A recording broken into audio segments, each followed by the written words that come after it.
libertando-se da sua mente. O que você quer dizer exatamente por observador ou observar o pensador? Quando alguém vai ao médico e diz: ouço uma voz dentro da minha cabeça, provavelmente será encaminhado a um psiquiatra. De uma forma ou de outra, praticamente todas as pessoas ouvem uma voz ou algumas vozes o tempo todo dentro da cabeça. São os processos involuntários do pensar, que acreditamos que não podemos interromper, manifestando-se como monólogos ou diálogos contínuos. Você já deve ter cruzado na rua com pessoas doidas, falando sem parar ou resmungando consigo mesmas.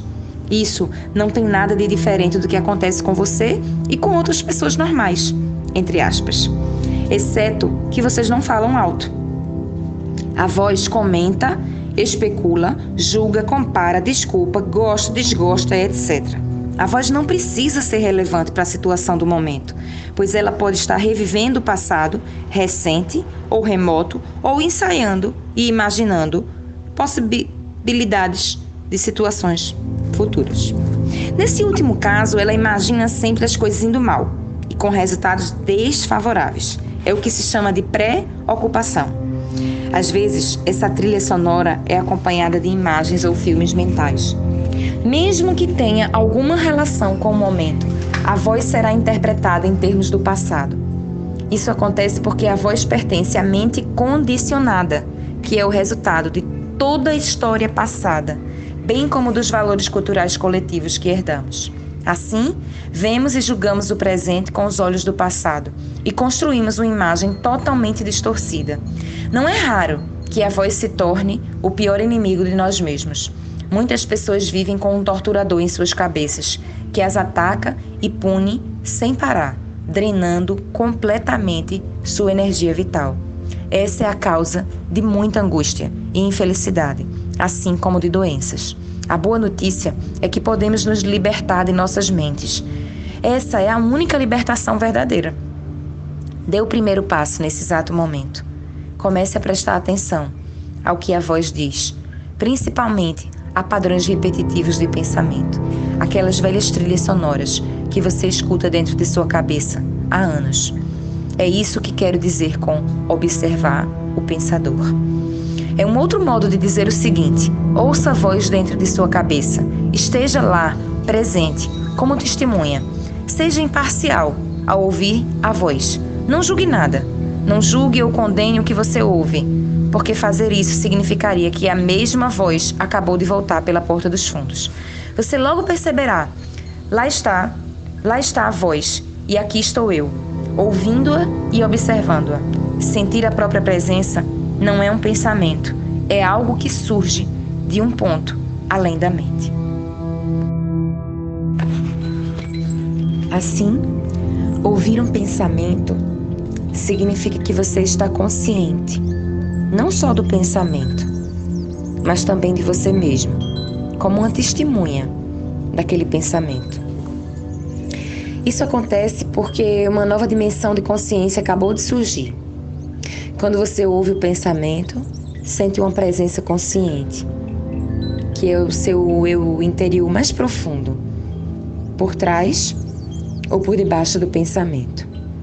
O pensamento, então, perde o poder que exerce sobre você e se afasta rapidamente, porque a mente não está mais recebendo a energia gerada pela sua identificação com ela.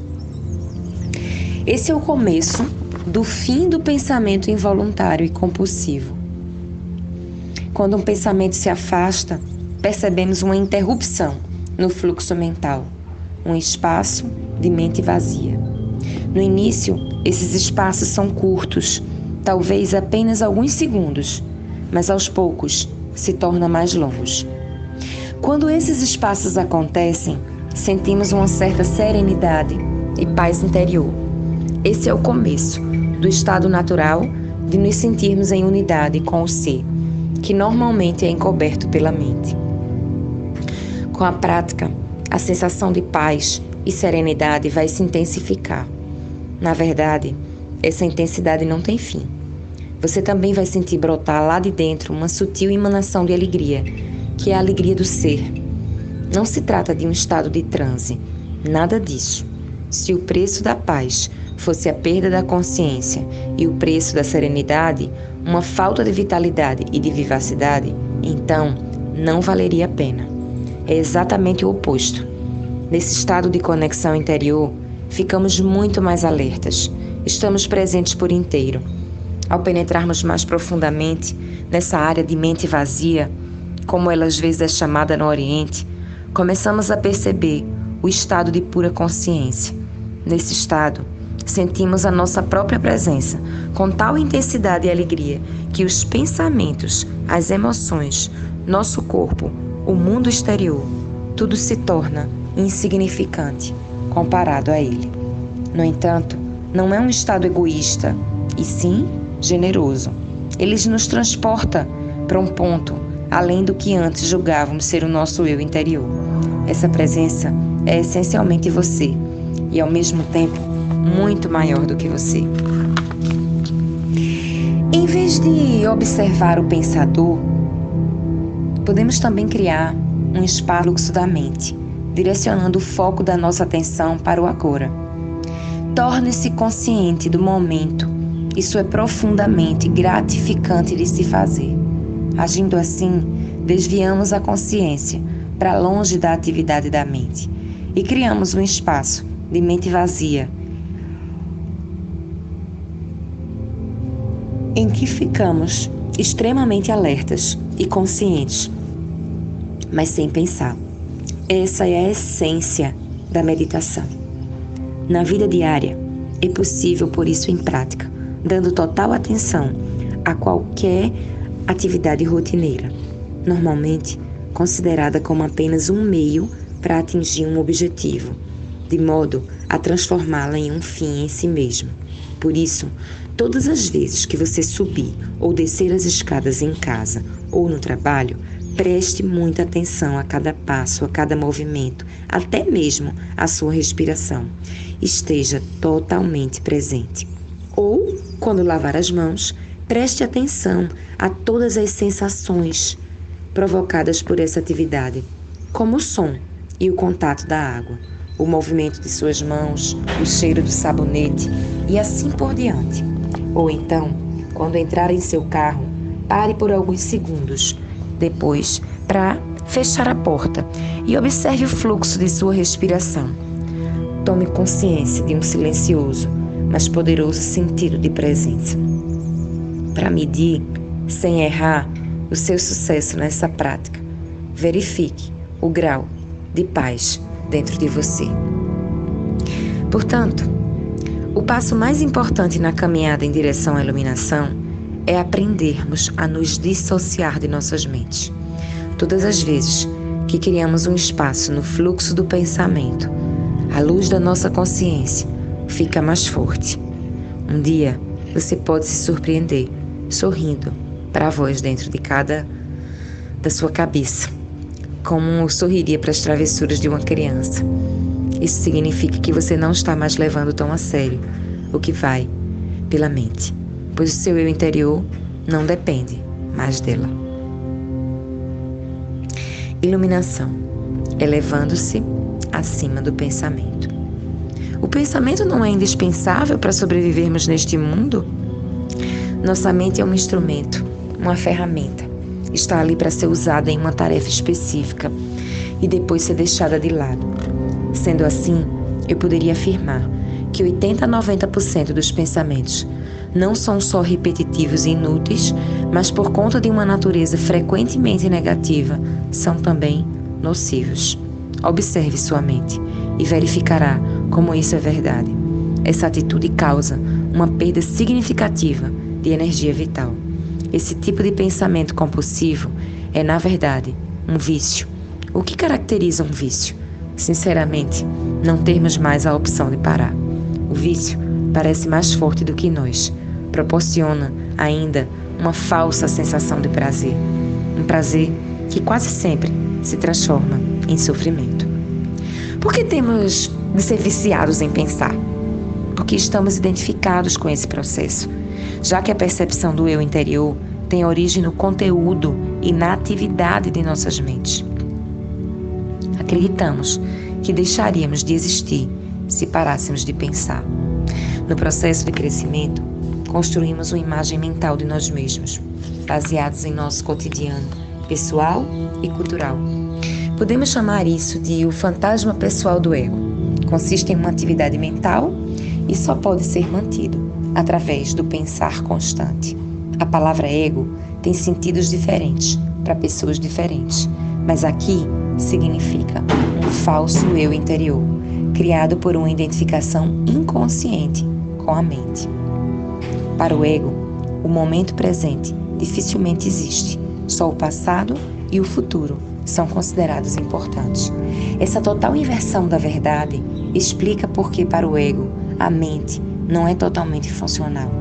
O ego está sempre preocupado em manter vivo o passado, porque pensa que sem ele não seríamos ninguém, e se projeta no futuro para assegurar a continuação de sua sobrevivência e buscar algum tipo de escape ou satisfação lá adiante. Ele diz assim: um dia, quando isso ou aquilo acontecer, vou ficar bem, feliz e em paz.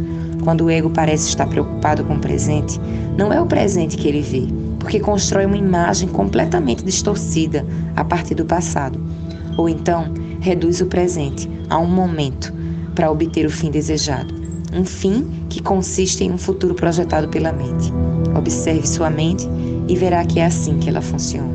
O momento presente tem a chave para a libertação, mas você não conseguirá percebê-lo enquanto você for a sua própria mente. Não quero perder a minha capacidade de analisar e criticar. Não me importo em aprender a pensar de forma mais clara, com um sentido mais direcionado. Mas não quero perder esse dom, que considero o bem mais precioso que temos. Sem ele, seríamos apenas mais uma espécie animal. O predomínio da mente é apenas um estágio na evolução da consciência.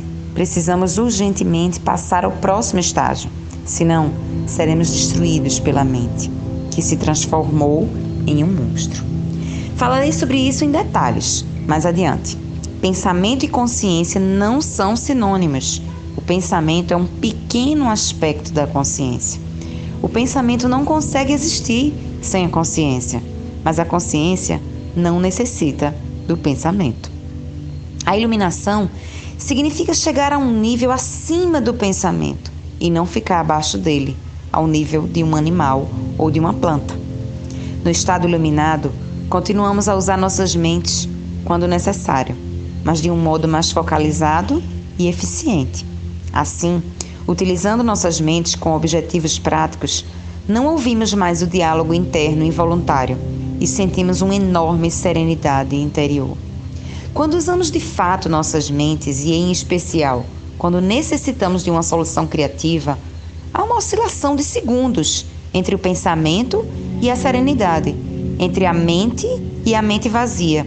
O estado de mente vazia é a consciência sem o pensamento. Só assim é possível pensar criativamente, porque somente desse modo o pensamento tem força real.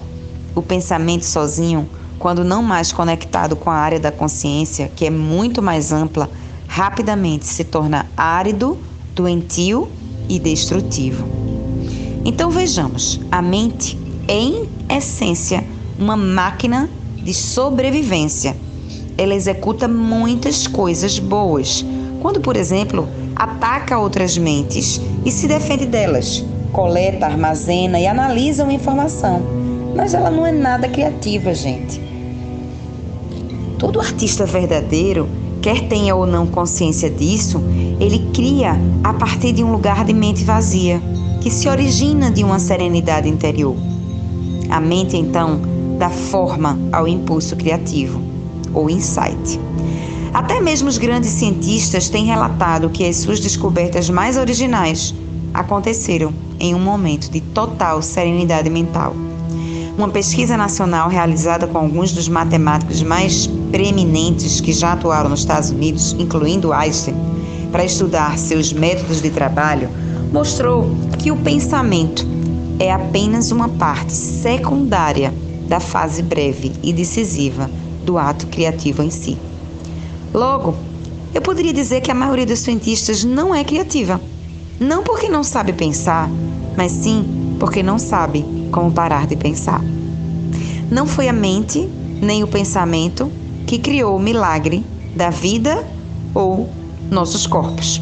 É claro que existe uma inteligência de uma dimensão muito maior do que a da mente, trabalhando para manter tudo isso funcionando.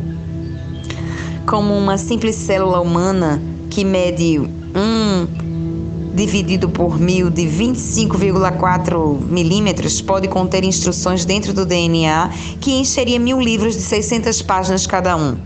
Hein? Quanto mais aprendemos sobre o funcionamento do corpo, mais percebemos como é vasta a inteligência que age dentro dele e como sabemos pouco a esse respeito. Quando a mente se relaciona com o corpo, transforma-se na mais maravilhosa das ferramentas. Serve então a alguma coisa maior do que ela mesma.